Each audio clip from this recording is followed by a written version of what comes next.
भूषण बन माला नयन विशाला, शोभा सिंधु खरा।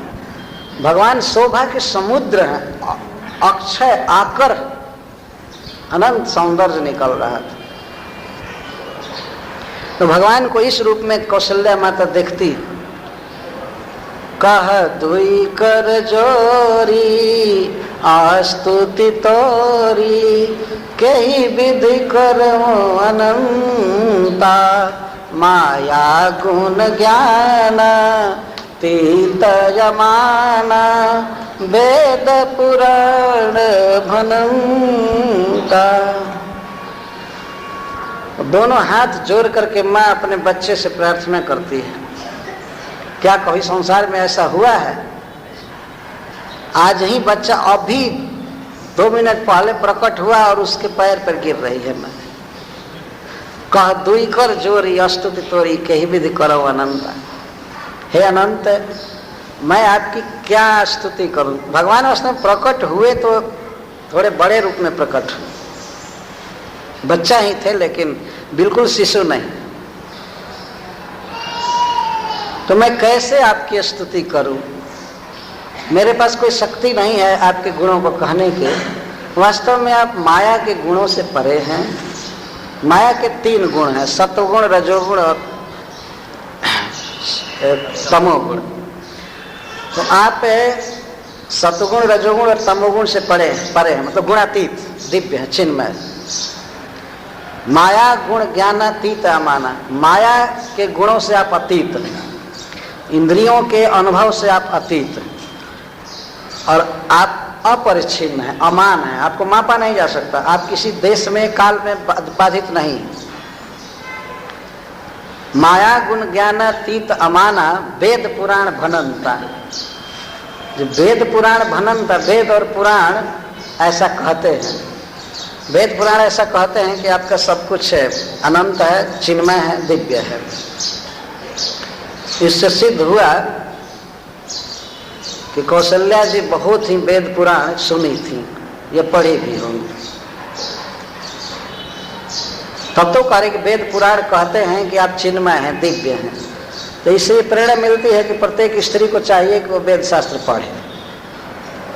आजकल वेद शास्त्र पढ़ने का मतलब है वेद का फल, भागवत पढ़ना चाहिए, गीता पढ़ना चाहिए, वेद का ही निष्कर्ष है। वेद शब्द आ जाए तो ये नहीं सोचना चाहिए कि हम ओरिजिनल वेद पढ़ेंगे, तो एक शब्द समझ में नहीं आएगा।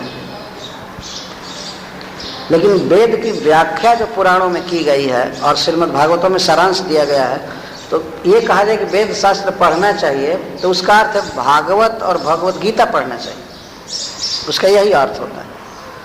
माता कौशल्या भगवान के रूप गुण लीला आदि को खूब सुनी थी। ऋषियों के यहाँ में शरण में पूर्व जन्म में सुने थे, इस जन्म में भी सुनते रहते हैं। पहले के लोगों का यह सबसे बड़ा कर्तव्य और सबसे दीर्घ काल तक चलने वाला काम होता था, भगवान की बातें सुनना। आयोजन नहीं करना पड़ता था उनको, 10 दिन का या 1 महीने का, 2 दिन का आयोजन नहीं, वो तो रोज ही आयोजन उनका रहता था, सुनते रहते थे। स्त्रियां भी सुनती थी। सो मम हित लागी जन अनुरागी, प्रकट भयो श्रीकांत, करुणा सुख सागर सब गुण आगर। जहिगा वही श्रुति संता, जो करुणा के सागर हैं, सौंदर्य के सागर हैं, अर्थात जिनमें अनंत करुणा है, अनंत सौंदर्य है, और वेद और संत जिनका गुण गाते हैं, वे प्रभु मेरे हित के लिए प्रकट हुए। वास्तव में तो आप लक्ष्मीकांत हैं, आप श्रीकांत हैं, लक्ष्मी जी के भी पति हैं। आपका कोई जन्म नहीं है, आपकी कौन माँ हो सकती है, आपका कौन पिता हो सकता है, लेकिन आप मुझे अपनी माँ के रूप में स्वीकार करके और मेरे गर्भ से प्रकट हुए। लेकिन एक बात के लिए माँ कौशल्या भगवान से कह रही है कि इसको दूसरे लोग नहीं मानेंगे कि आप मेरे गर्भ से प्रकट हुए, और मैं तो देखी हूँ कि इतना दिन गर्भ में रहे, आज प्रकट हुए। कैसे नहीं लोग मानेंगे? तो इसी विकल्प का, इसी प्रश्न का उत्तर देते हुए माँ कौशल्या कहती है, ब्रह्मांड निकाया निर्मित माया रोम रोम प्रतिवेदक है, सो मम उर्वासी यह उपहासी, सुनत धीर मति थिर न लहै। माया के द्वारा रचे हुए अनंत कोटि ब्रह्मांड आपके एक रोमकूप में रहते हैं। हमारा जो शरीर है उसमें जो रोए जमे हुए हैं, तो वहाँ आप देखेंगे वो छोटा सा गड्ढा जैसा होता है, उसको रोमकूप कहते हैं। रोमकूप है, बहुत सूक्ष्म होता है। तो भगवान के एक रोमकूप में अनंत कोटि ब्रह्मांड अट गए हैं, रहते। तो जिसके एक रोमकूप में अनंत कोटि ब्रह्मांड अटा हुआ है, वो भगवान किसी स्त्री के गर्भ में कैसे अटेगा? ये संभव कैसे हो सकता है? जरा विचार कीजिए। परंतु माँ कौशल्या तो प्रत्यक्ष देखी है, गर्भ में रहे फिर प्रकट हुए। तो ब्रह्मांड निकाया निर्मित माया रोम रोम प्रतिवेदक है। अनंत अनंत ब्रह्मांड आपके एक एक रोमकूप में रहते हैं। सो ममौरवासी, ऐसे प्रभु मेरे उदर में रहे। यह उपहास यदि मैं कहूंगी लोक में कि भगवान हमारे हृदय में हमारे उदर में आए हैं, तो मुनि लोग हंसेंगे, अरे पगली ये क्या बोल रही हो, ऐसा हो ही नहीं सकता। ऐसा क्यों कह रही हो? माँ कौशल्या भगवान से ही बात कर रही है कि धीर मत थिर न लहे। यहाँ पर जिनकी बुद्धि में धैर्य है, जो बहुत अनुभवी है, वेद शास्त्र पढ़े हैं, वे लोग भी इस बात को नहीं मानेंगे। एक ब्रह्मांड में कितने कितने लोक हैं और स्थान है, आप देख रहे हैं। केवल बंबई किसी के शरीर में अट जाए तो क्या वह व्यक्ति किसी माता के उदर में अट सकता है? फिर कैसे अटेगा? लेकिन भगवान की विचित्र लीला है। गीता में भगवान कहते हैं कि ये सारा जगत मेरे भीतर है, और फिर कहते हैं मेरे भीतर कुछ भी नहीं है। यह कोई विचित्र बात नहीं है।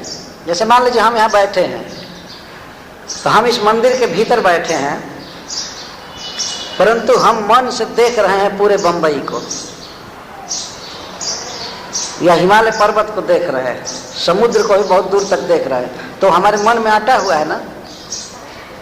हमारे मन में जितना भी हम सोच रहे हैं वो सब अटा हुआ है, समाया हुआ है, और मन शरीर के भीतर है। मन में सारा संसार है और मन शरीर के भीतर देख रहे हो। शरीर से बाहर भी है, शरीर के भीतर भी है। जब मन इस तरह से हो सकता है, मन सब में समाया हुआ है और मन से सब अलग भी है, तो मन से भी सुपीरियर बुद्धि है, बुद्धि से भी सुपीरियर आत्मा है, आत्मा से बहुत सुपीरियर परमात्मा है। तो परमात्मा में क्यों नहीं संसार रह सकता है? इसके साथ नहीं भी है। दोनों बात फैक्ट है, इसमें कोई संदेह नहीं। एक ही श्लोक में भगवान इस बात को कहते हैं, मतस्थानी सर्वभूतानि न च मतस्थानी भूतानि। भगवान कहते हैं तो अर्जुन चकित हो गए, कैसी विपरीत बात बोल रहे हैं। एक बार कहते हैं सब कुछ मेरे भीतर है, और एक बार कहते हैं कुछ भी मेरे भीतर नहीं है। तो भगवान कहते हैं पश्य में जोगमैश्वरम। जरा बुद्धि लगाओ, बुद्धि विचार करो मैं कौन हूँ। मेरे ऐश्वर्य योग को देखो। देखने का मतलब जरा विचार करो मैं कौन हूँ। तो इस प्रकार से जिन प्रभु के एक एक रोमकूप में अनंत अनंत ब्रह्मांड समा सकता है, वे प्रभु माता कौशल्या के कोख में उदर में समाये, यह कोई आश्चर्य की बात नहीं है। परंतु कुछ लोग तो इस पर विश्वास नहीं करेंगे। यह उपहास ही, यदि मैं ऐसा कहूँगी कि भगवान हमारे पुत्र बने, हमारे गर्भ में आए, तो लोग हम पर हंसेंगे, क्या रे सपना देख रही हो, पागल बन गई हो, ऐसा हो ही नहीं सकता। लेकिन ये सब हुआ है। यह जो पद है, ऐसा स्पष्ट लगता है कि श्रीमद् भागवतम के ही श्लोक का अनुवाद है। माता देवकी ने भगवान से कह दिया प्रकट होने पर कि आप जल्दी से जल्दी इस रूप को छिपा लीजिए, विष्णु रूप को आप छिपा लीजिए, यहाँ तक कि आप अपने रूप को अदृश्य कर दीजिए। तो भगवान ने कह दिया कि माँ तुम क्यों मुझे छिपने के लिए कह रही हो? उसने कह दिया कि इस बात का पता न लगे कि आप मेरे गर्भ से जन्म लिए, नहीं तो कंस आपको मारेगा। उसको पता नहीं लगना चाहिए कि आप मेरे गर्भ से जन्म लिए हैं। तो जैसे पहले आप अदृश्य थे, वैसे आप फिर अदृश्य हो जाइए।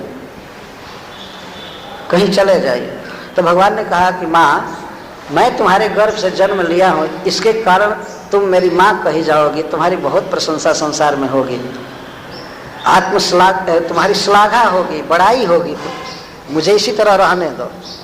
तो माता देवकी कहती है, मुझे प्रशंसा नहीं चाहिए, मुझे बड़ाई नहीं चाहिए, बल्कि मेरी बहुत भारी हंसी होगी यदि मैं कहूँगी कि आप हमारे गर्भ से जन्म लिए हैं, तो सब लोग कहेंगे कि देवकी झूठ बोलना चालू कर दी। तो हमारी प्रशंसा नहीं होगी, सब लोग हमको झूठी कहेंगे, हमारी बेइज्जती होगी, कोई विश्वास ही नहीं करेगा। सगर्भ गोदभूत हो और निर्लोक से विनम्र नम ही तब, लोग तो विश्वास नहीं करेंगे कि आप हमारे गर्भ में आए। ऐसे आज भी विचार चलता है कि भगवान वास्तव में गर्भ में आते हैं कि नहीं। कुछ वैष्णव लोग भी कह देते हैं नहीं नहीं, वो तो केवल देखने भर के लिए होता है, भगवान गर्भ में नहीं आते। क्यों? भगवान गर्भ में नहीं आ सकते हैं क्या? जब परमात्मा रूप से सबके हृदय में है ही, तो गर्भ में रहना कौन उनके लिए मुश्किल काम है। जहाँ भगवान आते हैं वहाँ धाम पहले बन जाता है भगवान का। जैसे सूरज कहीं जाएगा तो उसके चारों तरफ आलोक आलोक प्रकाश प्रकाश पहले भर जाता है। ऐसा नहीं है कि सूरज जाकर किसी अंधकारमयी कोठरी में बंद हो जाएगा, उसको कोई कैद कर लेगा। कोई कर सकता है ऐसा? किसी कोठरी में अंधकार भरा हुआ है और किसी दुर्बुद्धि के मन में यह बात हो कि सूर्य को इस अंधकार के भीतर बंद करो, तो सूर्य के आने के समय ही अनंत दूर तक तो प्रकाश पहले ही छा जाएगा, अंधकार क्या रह सकता। देखने में माँ देवकी का हृदय पेट प्राकृत लग रहा है, लेकिन वह भगवान की जननी है, कौशल्या भगवान की जननी, इसलिए भगवान का धाम पहले ही उसके उदर में आविर्भूत हो जाता है। भगवान अपने धाम में ही निवास करते हैं, वास्तव में भगवान गर्भ में आते हैं, यह सिद्धांत है। इसीलिए तो बार बार बात कही जाती है, देवकी नंदन, देवकी तनय, कौशल्या नंदन, भगवान पुत्र बने। अच्छा, यदि भगवान गर्भ में न आवे, मान लीजिए कोई बच्चा गर्भ में न आवे, तो स्तन में दूध भी नहीं आ सकता है। भगवान जब गर्भ में आए तब तो माता कौशल्या के स्तनों में दूध भर गया उनके पीने के लिए। ये सब प्रमाण है कि भगवान गर्भ में आते हैं, परंतु भगवान का गर्भ में आना कुछ और है। कौशल्या जी कहते हैं कि लोग हंसी उड़ाएंगे, कैसे संभव है। उपजा जब ज्ञाना प्रभु मुस्काना, चरित्र बहुत विध किन्न चाहे, कही कथा सुहाई मात बुझाई, जही प्रकार सुत प्रेम। तो जब माँ को यह तत्व ज्ञान हो गया कि ये भगवान है, मान रही है, भगवान मानने लगी, तो उपजा जब ज्ञान प्रभु मुस्काना, जब माता देवकी को, माता कौशल्या को जब ज्ञान हुआ तो भगवान हंसने लगे, क्योंकि भगवान तो बाल चरित करना चाहते थे। तो कई कथा सुहाई मात बुझाई, जही प्रकार सुत प्रेम लह। तो भगवान कथा कहने लगे माँ के विषय में और अपने पिता के विषय में, आप पूर्व जन्म में ऐसे थे, ये थे, और ऐसी बात कहने लगे जिससे कि माँ के हृदय में सुत प्रेम लहे, पुत्र भाव उत्पन्न हो, वात्सल्य भाव हो।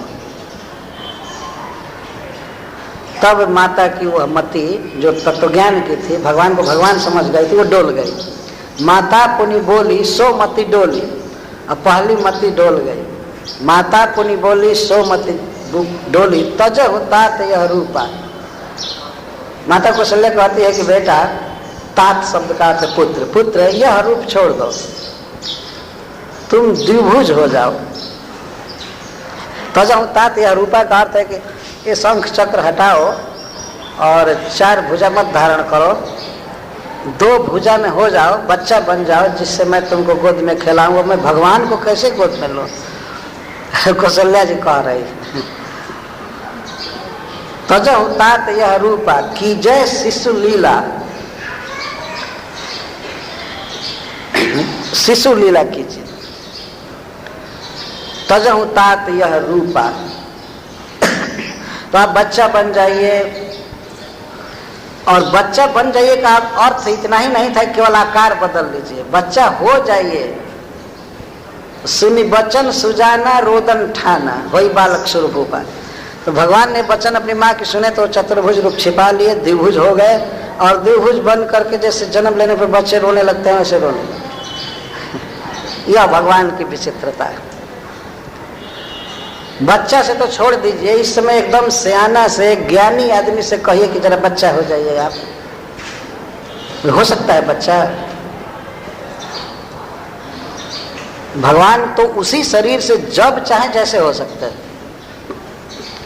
चतुर्भुज रूप के देखते देखते द्विभुज हो गए। और जो पहले माँ को ज्ञानोपदेश कर रहे थे, बहुत बात बता रहे थे, वे बच्चा होकर के रोने लगे। तो रोने लगा बच्चा, तो फिर उसको उठाकर दूध पिलाना और भी जात कर्म जो है, जन्म लेने पर जो क्रियाएं की जाती हैं वो सब की जाने लगी। तो सुनी वचन सुजाना रोदन ठाना, और साधारण रोवाई नहीं रोने लगे राम, रोदन ठाना रोने लगे, क्या क्या करके बच्चे जैसे रोते। यह है भगवान की लीला माधुरी, माँ के भाव के अनुसार भगवान कर रहे। वास्तव में भगवान अपने भक्तों के वश में है। माँ ने कहा बच्चा हो जाए, लीला कीजिए, तो भगवान वैसे हो गए। सुनी वचन सुजाना रोदन ठाना, होइबा लक सुर भूपा। और यही सुख है उन लोगों को मिलेगा जो लोग इस लीला को गाते और सुनते हैं। यह चरित जे गावही हरिपद पावही तेन परहि भवकूपा। इस चरित को जो लोग गाते हैं, सुनते हैं, वे कभी भी संसार कुएं में नहीं गिरेंगे, संसार समुद्र में नहीं गिरेंगे, वह भी वहीं जाएंगे जहाँ भगवान श्री राम रहते हैं। और चाहे तो कौशल्या के भाव से उनकी बाल लीला का आनंद ले सकते हैं। विप्रधेनु सुर संत हित लीन मनुजय अवतार, निज इच्छा निर्मित तनु माया गुण गोपाल। ब्राह्मण, पृथ्वी, देवता, गौओं की रक्षा के लिए भगवान ने अपना मनुष्य श्री विग्रह प्रकट किया। वास्तव में यह भगवान का शरीर माया के गुणों से और इंद्रियों से परे। निज इच्छा निर्मित, भगवान अपनी इच्छा से अपना स्वरूप प्रकट किए, प्रकृति ने उनका शरीर नहीं बनाया। तो इस प्रकार आज के दिन भगवान प्रकट हुए अयोध्या में। अब भगवान के प्रकट होने के बाद अयोध्या में गह गह बधाइयाँ बजने लगी चारों तरफ। कैसे पता चला कि बच्चा जन्म लिया है? जब बच्चा रोने लगा तब खबर फैल गई, जन्म ले लिया, जन्म ले लिया। कभी कभी लोग बाहर घर के रहते हैं, मान लीजिए प्रसव गृह है, उसे माता है, तो बाहर पता लगता है तभी जब बच्चा रोता है। इसका अर्थ है कि जन्म के समय रोना है ही बच्चे को, कोई रूटीन से नहीं रो रहा है, दुख से रोता है बच्चा। बच्चे को जन्म के समय बड़ा दुख होता है, इसलिए वो रोता रहता है। कोई कोई ऐसे हुए हैं जो हंसते हुए जन्म लिए, तो प्राय सब रोते हुए जन्म लिए। कवि ने लिखा है कि कबीर दास जी ने लिखा है, जब हम इस संसार में पैदा हुए तो घर के लोग थाली पीट रहे थे, बाजा बजा रहे थे, खुशी में थे, हंस रहे थे, और जिसका जन्म हुआ है वो रोता रहा जो जन्म लिया है वो रो रहा है। और घर के बाहरी लोग उसका तो दुख समझते नहीं है, वो लोग खुशी में नाचते हैं। तो ऐसी करनी कर चलो कि हम भी हंसे जग रोए। तो ऐसी करनी करनी चाहिए कि हम हंसते हुए भगवान के धाम में जाएं और फिर विरह में दूसरे लोग रो। ऐसा होना चाहिए। आए तो सब लोग रोते हुए आए। ऐसा कहा जाता है कि गोस्वामी तुलसीदास जी अपने माँ के गर्भ से जन्म लिए तो वे राम राम शब्द बोलते हुए जन्म लिए, इसलिए उनका नाम था बचपन में राम बोला यही नाम प्रसिद्ध था, राम बोला। बाद में उनका नाम तुलसीदास जी उनके गुरु ने दिया था, उनका प्रसिद्ध नाम है राम बोला। कई जगह एक घटनाएं सुनने को मिलती है लिखी हुई। गोस्वामी तुलसीदास जी जब घर छोड़ दिए थे, अपनी पत्नी के कहने से उनको वैराग्य हो गया था, रत्ना नाम था उसको, रत्नावली जी का। तो जब चले गए थे, बहुत काल के बाद, रामायण लिखने के बाद एक दिन उनकी इच्छा हुई कि चलूं जरा अपने जन्मभूमि पर। तो उनका एक दोहा है, इस दोहे के बल से इस बात को कहा जाता है। तुलसीदास जी का एक दोहा है, तहाँ न कबहू जाइए जहाँ जन्म को ठाव, भाव भेद जाने नहीं धरत पाछिलो नाम। कोई साधु हो गया, विरक्त हो गया, तो उसको अपने जन्म स्थान पर नहीं जाना चाहिए, नहीं तो लोग वही पहला नाम बोलते हैं। जो बचपन में वहाँ रखा गया। और उस स्वामी गोस्वामी थोड़े लगाएंगे, जो पहला स्कूल में नाम रहता है चाहे वही पूछते हैं का हो का हालचाल पूछते हैं। तो गोस्वामी तुलसीदास जी गए तो गांव में प्रवेश अभी नहीं किए, उनकी पत्नी उस गांव में थी और परिवार के और लोग भी थे, लेकिन गांव से बाहर एक जगह पर एक बुढ़िया माता जी रहती थी। वो चावल चना आदि भूजा करती थी बाहर गांव से। तो जाड़ा का महीना था, तुलसीदास जी गए, अब तो साधु वेश में थे, बिल्कुल वैष्णव वेश में। तो गए तो रुके। रात में वहाँ वे पहुँचे थे तो दाना भूज रही थी तो आग तापने लगे जाड़ा में। तो माता जी पहचान गई उनको तुलसीदास जी को। तो उधर के लोकल भाषा में वो कही के बचवा राम बोला वा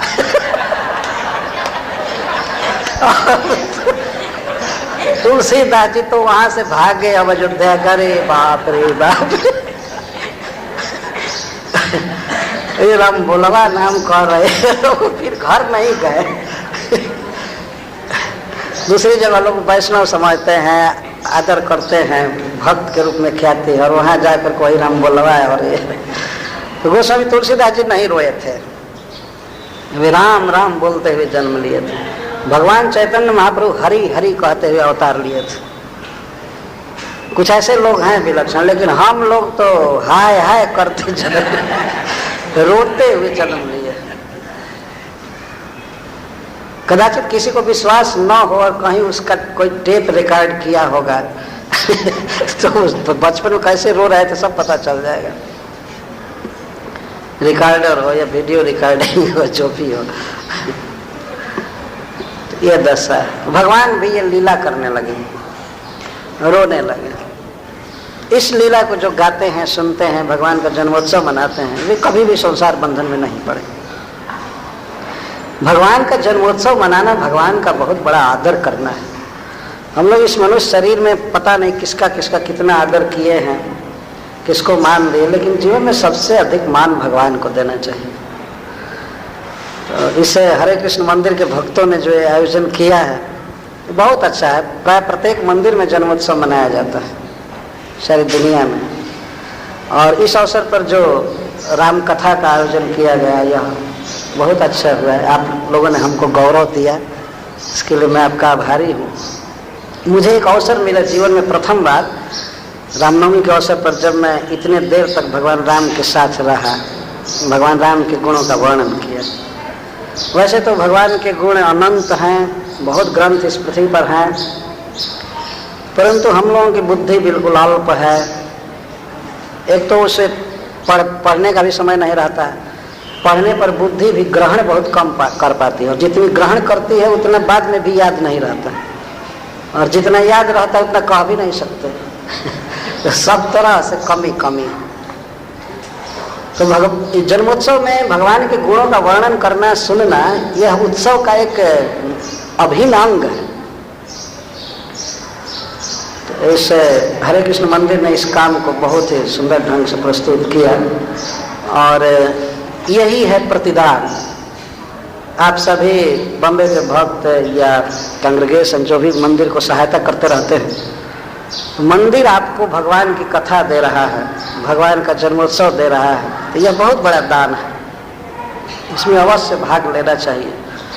जब भी कोई उत्सव हो तो हृदय खोलकर भाग लेना चाहिए। जैसे रथ यात्रा है, जन्माष्टमी है, गौर पूर्णिमा, रामनवमी, और वैसे साप्ताहिक फेस्टिवल तो संडे का चलता ही रहता है। ये समझना चाहिए कि हम किसी उत्सव में भाग ले रहे हैं तो हम भगवान का आदर कर रहे हैं। जैसे कोई दूल्हा जा रहा है, वर जा रहा है, और बारात में आप हो लिए तो वो दूल्हा का आदर माना जाएगा। केवल चल दिए तब भी वो खुश रहता है कि हमारे बारात में आए थे। तो जगन्नाथ जी, भगवान श्री राम प्रसन्न होंगे कि हमारे जन्मोत्सव में भाग लिया था। यह हम लोगों का धर्म है, भगवान का प्रचार करना, भगवान के जन्म दिवस पर जुटना, भगवान के रथ यात्रा में जुटना, इतना भगवान को आकर्षक प्रस्तुत करना चाहिए लोक में कि सब लोग अपना अपना मत छोड़ करके राम के भक्त हो जाए। यह हम भक्तों पर बहुत बड़ी जिम्मेवारी, इस्कॉन के भक्तों पर। अपनी जिम्मेवारी को हम लोग अधिक से अधिक समझें और भगवान का प्रचार करने में सफल बने, यही भगवान श्री राम के चरण कमलों में हमारी प्रार्थना है। हरे कृष्ण, जय श्री प्रभुपाद। अंत तक भगवान यहाँ रहते हैं। तो रावण सीता जी का हरण कर लिया था और भगवान ने सीता जी के विरह में सीता जी का अन्वेषण करते हुए चल रहे थे। पर्वत की कंदरा में घुसते थे, पूछते थे नाम रखकर नदी के किनारे। और तो और बहुत भारी आश्चर्य होता है कि भगवान पेड़ से पूछ रहे थे, झाड़ से पूछते थे, हिरन से पूछते थे, पत्थर से पूछते थे, नदी से पूछते थे। पूछत चले लता और उपाधि, लता से, पता से, वृक्ष से, कीट पतंग से, जानवर से पूछते जाते हैं तुमने सीता को देखा है, सीता को देखा, और खूब रो रहे थे। तो इतना पागल तो आज भी कोई नहीं होगा। कितना भी किसी से प्रेम करे और वो चली जाए कहीं तो आदमी से भले पूछेगा कि कहाँ गई, लेकिन जड़ पदार्थ से तो नहीं पूछेगा, टेबल से थोड़े पूछेगा कि तुमने मेरी प्रेयसी को देखा है नहीं देखा है। इन भगवान की यह अद्भुत एक लीला हुई, जो सर्वज्ञ भगवान है सब कुछ, और उनके प्लान से ही सीता का हरण किया गया था। भगवान ने कहा था कि तुम अग्नि में निवास करो और अपना एक नकली रूप यहाँ छोड़ दो जिसको रावण हरेगा, और मैं बहाना बना करके राक्षसों का नाश करना चाहता हूँ। ये कथा है। तो रावण असली सीता जी का हरण नहीं किया था। चैतन्य चरितामृत में भी एक कथा है, कूर्म पुराण का उद्धरण चैतन्य महाप्रभु देते। तो भगवान की योजना से सीता का हरण हुआ, लेकिन ऐसा विलाप भगवान ने किया ऐसा कि देख करके सती का दिमाग कुछ और हो गया। भगवान शिव देखे तो प्रणाम करने लगे दूर से, निकट नहीं आए। तो निकट जाने पर हल्ला हो जाता कि ये भगवान है, शिव जी इनका दर्शन करने आए थे। तो शिव जी दूर से प्रणाम किए और कही सच्चिदानंद जग पावन, अस कही चले मनोज न सावन। कामदेव के बैरी भगवान शिव ने कहा जय सच्चिदानंद। भगवान रो रहे थे, परंतु शिव जी तो समझ रहे थे कि ये भगवान की लीला है। उनकी पत्नी सती जी देखी इस राजा के लड़के को ये सच्चिदानंद ब्रह्म कह करके शिव जी प्रणाम करते हैं। ये क्या हो गया, क्या बात। सोचने लगे कि ये जो लड़का है खोज रहा है अपनी पत्नी को, ये निश्चित भगवान नहीं है।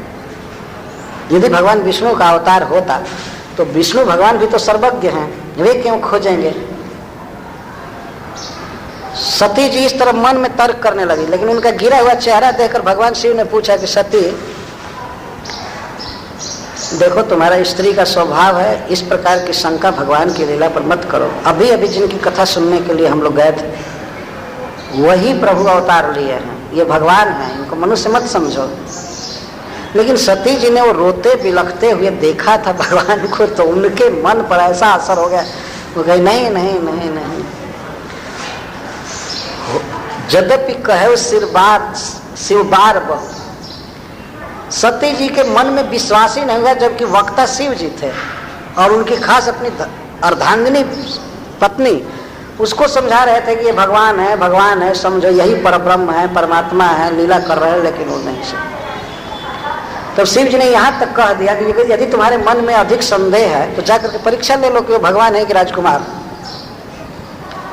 तब वो प्रसन्न हो गए कि हाँ, लेकिन उसने कहा कि मैं परीक्षा लेने जाऊंगी और आप कैलाश पहुंच जाएंगे तो क्या मैं अकेले जाऊंगी फिर। तो भगवान शिव ने कहा कि मैं यहीं पर बैठ करके रहता हूँ, ये बरगद का वृक्ष है, तब लग बैठ यहाँ बट छाही, जब लग तुम आए हूँ वहीं पाए। जब तक तुम मेरे पास नहीं आओगी यहाँ मैं बैठ कर रहूँगा, तुम्हारी प्रतीक्षा करूँगा। तो चली गई भगवान की परीक्षा लेने के लिए। भगवान जो रो रो करके सीता को खोज रहे थे उस क्षेत्र में पहुँची और भगवान शिव समझ गए कि राम का कोई विशेष प्लान है, तभी सती को ज्ञान नहीं हो रहा है। नहीं तो इतनी विदुषी स्त्री को क्यों नहीं ज्ञान हो जाता। मोरे कहे न संशय जाए, मेरे कहने पर भी संशय नहीं जा रहा है। लगता है भगवान की कोई विशिष्ट योजना है। तो असका ही लगे जपन हरिनामा, वो बैठ करके अपना नाम पूरा करने लगे, हरे कृष्णा कृष्णा कृष्णा हरे हरे हरे। जो होगा सो देखा जाएगा। आप देखें क्या पत्नी की दशा होती है। तो पति की बात नहीं मानी, अब लगी राम की परीक्षा ले। भगवान गरुड़ जी कालभूषण जी कहते हैं वहाँ पर कि जैसे चींटी समुद्र का थाह लेने चले, वैसे सती जी का दिमाग पागल हो गया, राम की परीक्षा लेने चले। तो बार बार विचार करके सती ने परीक्षा का पेपर क्या तैयार किया, अपने को सीता का रूप बनाया। तो परम सुंदरी है ही, और सीता की जैसी साड़ी थी, जैसा मेकअप था, जैसे थी, अपने को तुरंत कर ली। तो सती जी ने सोचा कि यदि ये राजकुमार होगा, मनुष्य होगा, तो मुझको सीता समझ करके कहेगा, मेरी सीता मिल गई, मैं तो रो करके मर गया, कहाँ छिपी थी, कहाँ ये थी। सती जी ने ये सोचा, तो सती जी सीता बन गई थी और चली उस पथ से जिधर से भगवान राम रोते हुए लक्ष्मण जी के साथ आ रहे हैं। तो भगवान है, उन्होंने देखा और देखते ही समझ गए कि ओ सती जी ने अब दूसरा मेकअप कर लिया है। भगवान से भूल नहीं हो सकती। तो भगवान गए और चरण छूकर प्रणाम किए। अब तो प्रणाम करते ही सती का तो होश हवास उड़ गया। भगवान मनुष्य लीला कर रहे थे, ये अभी नहीं कहते हैं कि हम भगवान हैं, परंतु ये कैसे जान गए कि ये सती है, सीता नहीं है। प्रणाम किए और प्रणाम करके प्रश्न कर दिए, पूछे बहुरी कहाँ वृषकेतु, विपिन अकेली फिरहु के ही हेतु। भगवान ने पूछ दिया कि वो वृषकेतु जी कहाँ हैं, मतलब आपके हस्बैंड जी कहाँ हैं, आपके पति जी कहाँ हैं। क्या बात है कि अकेले वन में घूम रही हैं। यह एक व्यंग था भगवान का, पत्नी को अकेले नहीं घूमना चाहिए, और वो अभी वन में। तो विपिन अकेले फिरहु के ही है, तो इस जंगल में घोर वन में अकेले कैसे घूम रही है। जैसे लगा कि भगवान का सारा शोक दूर हो गया हो, सीता का पता भूल गए, रो नहीं रहे। तो एक तो प्रणाम किए, दूसरे पूछ दिया अकेले क्यों घूम रही है, वे कहाँ है। तो सती जी अब थोड़े बताने वाले थे कि वो वहाँ राम नाम जप रहे हैं। अब तो सती बिल्कुल मौन, शोक करने लगी। मैं शंकर कर कहा न माना, निज ज्ञान राम पर। अब तो ज्ञान हो गया कि ये भगवान है, लेकिन अब क्या करे। डरते डरते वो गई शिव जी के पास। तो बीच में भगवान ने दिखाया उनको, भगवान ने दिखाया, सती ने देखा कि सीता का हरण हुआ ही नहीं है, राम सीता और लक्ष्मण जा रहे हैं। फिर बाद में सती ने देखा कि ब्रह्मा शिव दुर्गा आदि सभी राम की सेवा कर रहे हैं, राम पर ब्रह्म है, ईश्वर है, ये सब देख रही है सती। बहुत बात देखी, तो अंत में आंख मूंद करके रास्ते में बैठ गए। इसके बाद देखी कि राम सीता को खोजते हुए जा रहे हैं। तो गई शिव जी के पास, बहुत डर लग रहा था कि पता नहीं क्या पूछेंगे, क्या कहेंगे। तो जाते ही शिव जी पूछे हंसकर, उन्होंने पूछा कि लीन परीक्षा कवन विधि सत्य कहूं सब बात। हंस करके उन्होंने कहा कि सती, परीक्षा का क्या तरीका था, तुमने किस तरह से परीक्षा लिया भगवान की। तो ये कहती है झूठ बोली। देखिए स्त्री झूठ बोली, भगवान की माया ने झूठ बोला दिया। देवियां कभी झूठ नहीं बोलती। भगवान कहते कहो सत्य सब बात कहो और सत्य कहो, कोई छिपाना मत और एक भी बनाना मत। तो ये कहती है कछु न परीक्षा लीन गोसाई, किन प्रणाम तुम्हारी ही ना। मैं कोई परीक्षा नहीं ली, आप जैसे प्रणाम किए थे वैसे मैं भी जाकर के प्रणाम, यही परीक्षा है। ठीक झूठ उल्टा बोल रही, प्रणाम तो राम किए थे, लेकिन तो कोई परीक्षा नहीं ली और जाकर के मैं भी प्रणाम की। रास्ते में मेरा मन बदल गया था, और तुम जो कहा सुमृषा न होई। आप जो कहते हैं वो झूठी बात नहीं है, वास्तव में वो भगवान है। तब शंकर देखे उधर ध्यान, सती जो कीन चरित सब जान। तो भगवान शिव तो वो तो त्रिया चरित को समझते थे कि ऐसी परीक्षा है, लेकिन जाकर प्रणाम करेगी। उस समय इतना तर्क कर रही थी और जाकर प्रणाम करेगी। हमारे उपदेश से ज्ञान नहीं हुआ तो कोई रास्ता ज्ञान दे दिया क्या इसको। तो भगवान शिव ध्यान करने लगे। ध्यान में देखे कि ओ ये तो सीता का वेश बनाई थी और ऐसा ऐसा नाटक करके आई। अभी भगवान की माया को प्रणाम किए कि वो सती को झूठ बोलवा दिया, जब कभी जीवन में झूठ नहीं बोली। तो इस प्रकार से भगवान की कोई लीला है, नहीं लोग समझ पाते हैं। आज तक ये कहते हैं, दो बात लोग कहा करते हैं, दशरथ के पुत्र हुए तो भगवान कैसे हैं, और अपनी पत्नी को इस तरह खोजते थे आगे की तरह, तो भगवान ऐसा थोड़े करेगा। क्या भगवान पर पाबंदी है, वो नहीं रो सकता है? बताइए, वो रोना ही चाहे भगवान तो उसको कौन रोक सकता है? और जन्म लेना चाहे तो कौन रोक देगा उसको जन्म लेने से? भगवान तो भगवान है। हम भक्तों को भगवान की इनको ये लीलाओं को समझना चाहिए, इसका बहुत बड़ा रहस्य होता है। भगवान बहुत रोए हैं। वाल्मीकि रामायण में 10 अध्याय में भगवान के विलाप का वर्णन किया गया, बहुत रो रहे हैं। एक बार तो रोते रोते क्रोध आ गया भगवान को, दिव्य क्रोध, और कहते हैं लक्ष्मण, यदि मेरी पत्नी नहीं मिली, मैं अपने पत्नी के साथ नहीं रहूंगा, तो किसी को भी उसकी पत्नी के साथ नहीं रहने दूंगा, मैं सारे संसार को मार डालूंगा। नहीं तो ये देवता सभी खोजे सीता को, अगर हमारी पत्नी को नहीं खोज पाए तो अपनी पत्नी के साथ में नहीं रह पाएंगे। और बाण ऐसे तान लेते हैं, लक्ष्मण जी हाथ से पकड़ते हैं बाण को, धनुष को, कि एक व्यक्ति ने गलती किया है और सारे देवताओं को क्यों मारना चाहते हैं, और लोगों ने क्या कसूर किया है, क्या हो गया, क्यों मारना चाहते हैं? तब भगवान सब चुपचाप हो जाते हैं, फिर रोते हैं। 10 अध्याय में कंटिन्यूअस विलाप का वर्णन। सीता, मैं समझता कि वन में तुम्हारी ये दशा होती तो मैं अपने पिता की बात की अवहेलना कर दिया होता, मैं नहीं लाया होता। मैं जनक महाराज को क्या उत्तर दूंगा? कैकेयी का हृदय दुगना हो जाएगा जब वो सुनेगी कि तुम्हारा हरण हो गया या तुम मर गई, ये हो गया। ऐसे भगवान बोलते। जिस समय जनक महाराज के कानों में खबर जाएगी उनकी क्या दशा होगी, पता नहीं तुम किस दशा में हो, कौन राक्षस ले गया, कौन तुमको खा जाएगा, ये करेगा वो करेगा। बहुत बहुत विलाप का वर्णन है, बड़ा साहित्यिक उत्कृष्ट वर्णन है वहाँ। ये भगवान की लीला हुई, विशेष लीला है। हरे कृष्ण, जय श्री प्रभुपाद।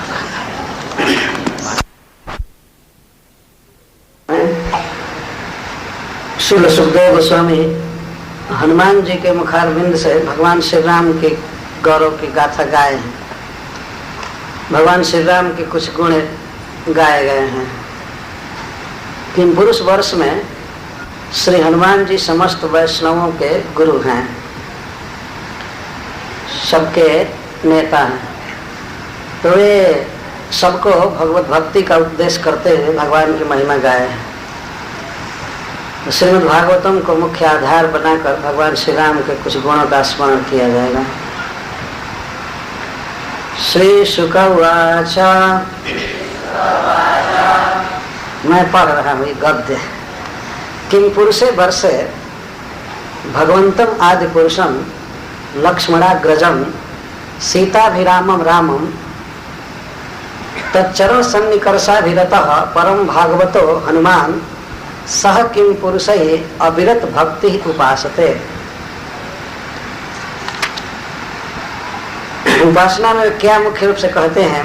ओम नमो भगवते उत्तम श्लोकाय, नमः आर्ज लक्षण शील व्रताय, नमः उपशिक्षितात्मने उपासित लोकाय, नमः साधुवाग्निकषणाय, नमो ब्रह्मांड देवाय महापुरुषाय महाराजाय नमः इति। इसके बाद कुछ श्लोक बोले। श्रील सुखदेव गोस्वामी कहते हैं किम पुरुष वर्ष में भगवंतम आदि पुरुषम, आदि पुरुष भगवान की आराधना करते हैं। परम भागवत हनुमान, भगवान के परम भक्त श्री हनुमान जी। सह किम पुरुषै, किम पुरुष वर्ष में जितने भी लोग हैं उनके साथ भगवान की भक्ति करते हैं। श्रीमद् भागवतम के इस सेक्शन में हम लोग ये देखते हैं कि इस पृथ्वी को छोड़कर जितने भी दूसरे वर्ष हैं, दूसरे लोक हैं, वहाँ सर्वत्र भगवान की भक्ति है। भक्ति से शून्य केवल यही प्लैनेट है। स किम पुरुष ही, किम पुरुष वर्ष के लोगों के साथ परम भागवत हनुमान उपासते, आदि पुरुष है, भगवान की उपासना करते हैं। उनका और विशेष परिचय देते हैं आदि पुरुष का। लक्ष्मणाग्रजम, लक्ष्मणस्य अग्रजम, जो लक्ष्मण जी से पहले जन्म लिए थे। अग्रज तो आगे जन्म लिए, पहले जन्म लिए, लक्ष्मण जी के बड़े भाई। सीताभिरामम, और जो सीता के लिए बहुत ही अभिरमणीय हैं, अथवा सीतया अभिरामम, सीता के साथ होने से बहुत सुंदर लगते हैं, ये अर्थ है। ऐसा अकेले भगवान उतना अच्छा नहीं लगते हैं, अपनी प्रिया जी के साथ जब रहते हैं तो बहुत अच्छा लगता है। भगवान श्री कृष्ण भी प्रिया जी श्री राधा रानी के साथ होकर के ही बहुत अच्छा लगते हैं। कुछ लोगों का ये बहुत ही दुराग्रह रहता है कि राधा रानी को क्यों बगल में बैठा दिया जाए, क्या जरूरत है, रुक्मिणी को क्यों नहीं किया जाए। कई बार तर्क करते हैं, ये क्या है आप लोग कर रहे हैं, भगवान की विवाहिता पत्नी रुक्मिणी है, उसको नहीं रखते हैं और राधा को लाकर खड़ा कर दिए, क्या आप लोग शिक्षा दे रहे हैं। ना समझ लोग राधा रानी के तत्व को नहीं समझते हैं, इसलिए इस प्रकार का प्रश्न करते हैं। सीतया अभिरामम, सीताभिरामम, भगवान श्री राम सीता जी के साथ बहुत अच्छा लगते हैं। यह सुखदेव गोस्वामी का वाक्य है। इसके द्वारा सिद्ध हुआ कि भगवान की उपासना उनकी प्रिया के साथ, उनकी शक्तियों के साथ होती आई है अनादिकाल से। भारतवर्ष में एक ऐसा ग्रुप है जो लोग कहते हैं कि राधा रानी या किसी भी स्त्री को भगवान के साथ नहीं रखना चाहिए, वो भगवान को अकेले देखना चाहते हैं ब्रह्मचारी के रूप में। हम लोग शुष्क हृदय हैं, वास्तव में भगवान को समझते ही नहीं। भगवान श्री कृष्ण तो सर्वदा किसी न किसी के साथ रहते हैं, गाय के साथ रहते हैं, मयूर के साथ रहते हैं, चाहे बानर के साथ, सखाओं के साथ, प्रिया जी के साथ, किसी गोपी के साथ, या माँ जशोदा के गोद में।